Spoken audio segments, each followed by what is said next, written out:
Hello बच्चों, मैं संजीदा हिंदी शिक्षिका एलपीएम पब्लिक स्कूल के ऑनलाइन कक्षा में आप सभी का हार्दिक स्वागत करती हूँ।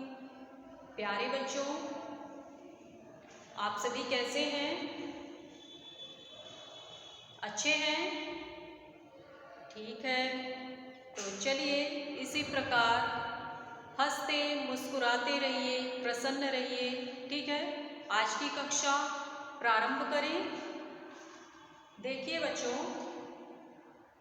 आज हम सब अपनी पाठ्य पुस्तक परिवेश के पाठ 15 प्रकरण है ओणम नामक जो कहानी है, इसके अभ्यास के प्रश्नों को आज हम लोग हल करेंगे।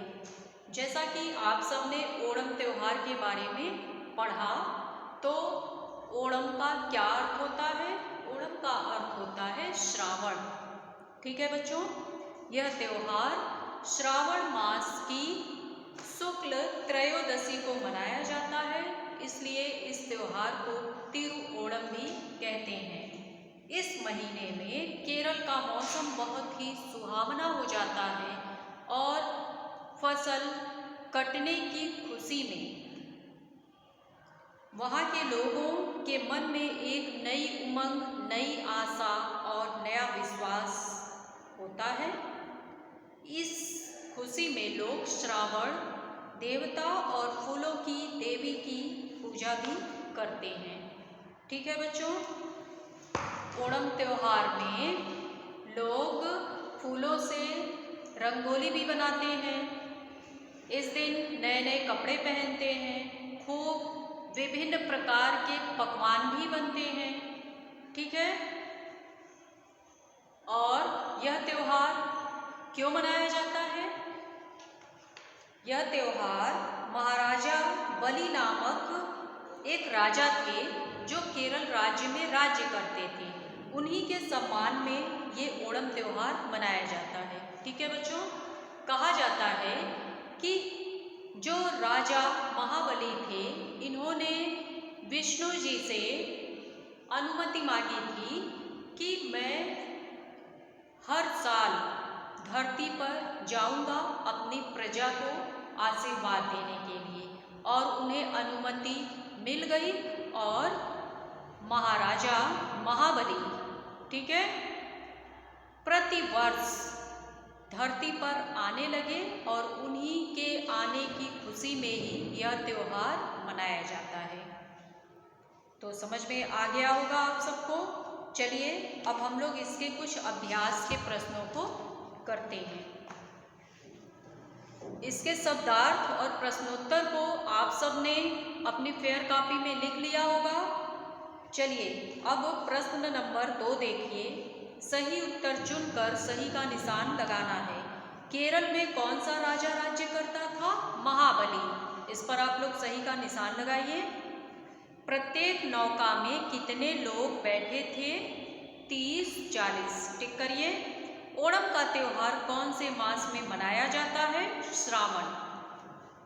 अब भाषा की बात में पहला प्रश्न है, नीचे दिए शब्दों के पर्यायवाची ढूंढकर लिखना है। बॉक्स में कुछ पर्यायवाची शब्द दिए हुए हैं, उसी में से आपको ढूंढकर लिखना है। जैसे फूल, बोर्ड पर देखिए बच्चों और लिखते चलिए।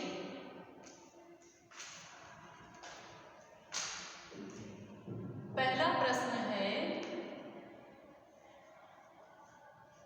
फूल का पर्यायवाची बॉक्स में क्या दिया है?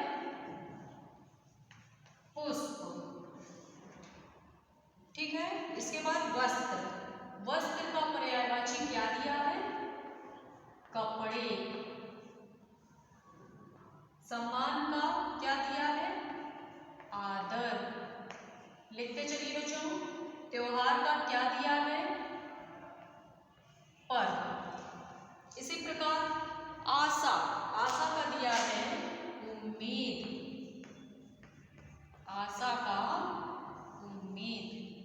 उल्लास का जोश। तस्वीर का लिखिए चित्र। विश्वास का क्या दिया है? भरोसा।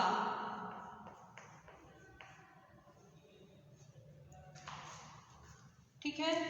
प्रश्न नंबर 2 है, प्रसन्न शब्द में ता प्रत्यय लगाने से प्रसन्नता शब्द बना है तथा सज शब्द में आवट प्रत्यय लगने से सजावट शब्द बना है। इसी प्रकार ता और आवट प्रत्यय लगाकर शब्द बनाने हैं। प्रत्यय किसे कहते हैं? ऐसे शब्दांश जो किसी शब्द के अंत में जुड़कर उनके अर्थ को बदल दें। ठीक है। जैसे व्यस्तता, व्यस्त प्लस ता मिलकर क्या बना? व्यस्तता।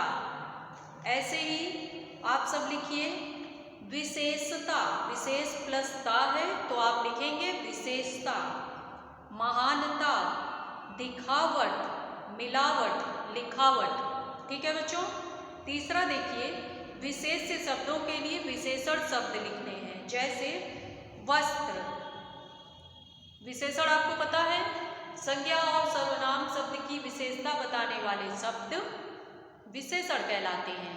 तो इसमें विशेष्य शब्द दिए हुए हैं, इनके आपको विशेषण लिखने हैं। वस्त्र विशेष्य है, इसका विशेषण क्या होगा?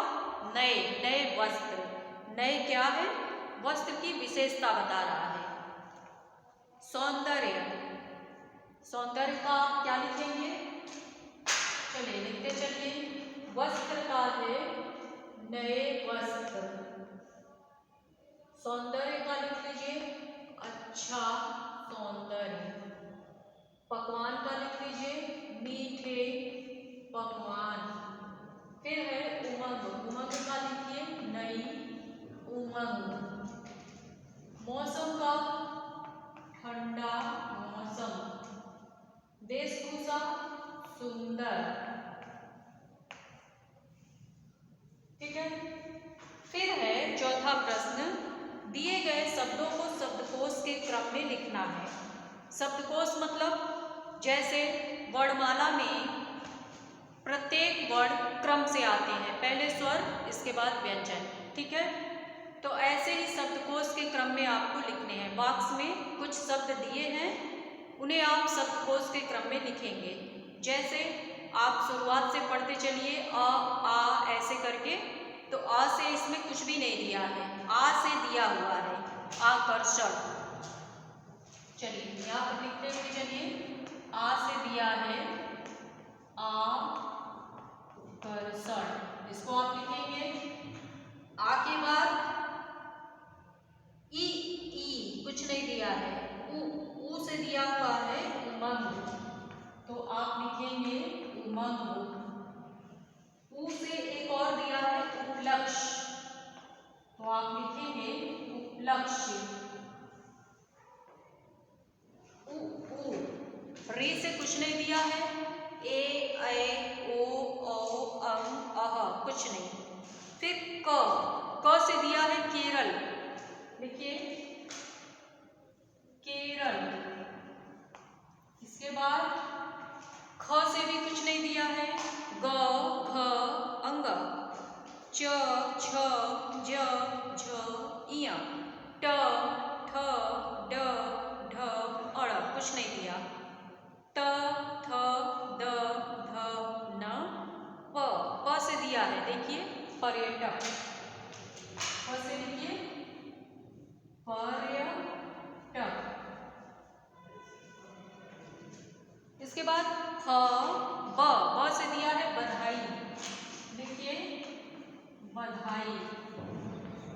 भ म य र से दिया है रंगीन।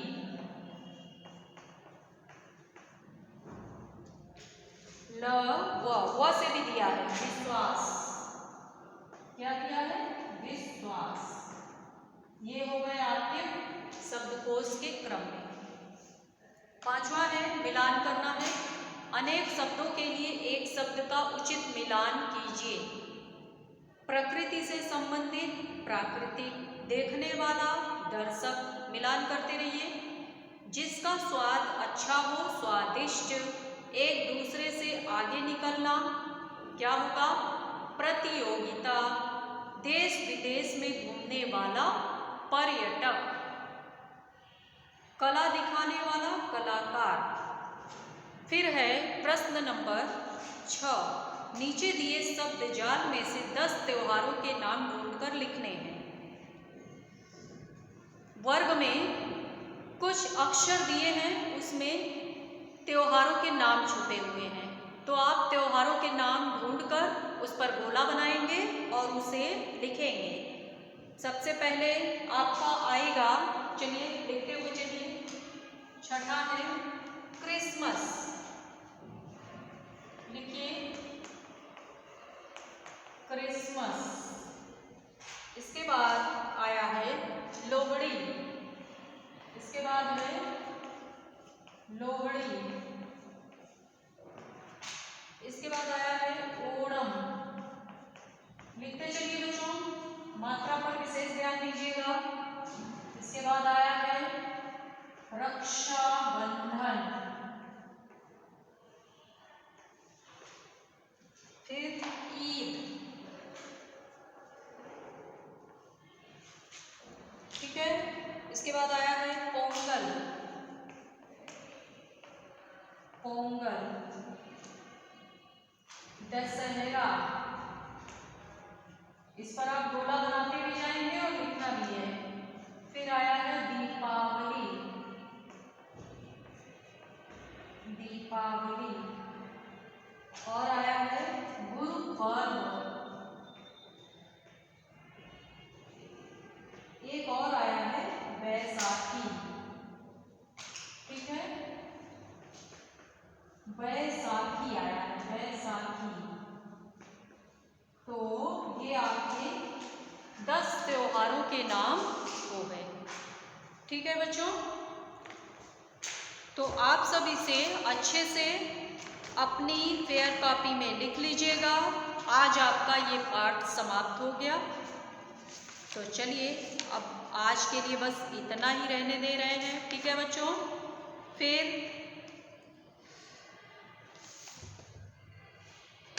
इसके बाद हम लोग आगे के पाठ को पढ़ेंगे। तो आप सब इसे अच्छे से अपनी फेयर कॉपी में लिखकर याद कर लीजिएगा, ठीक है बच्चों। और अगर कहीं नहीं कुछ समझ में आता है तो लाइव क्लास में आप सब पूछिएगा और इसका PDF भी भेज देंगे। आप सब देखकर अच्छे से फेयर कॉपी कंप्लीट कर लीजिएगा और याद भी कर लीजिएगा, ठीक है बच्चों। तो चलिए, धन्यवाद।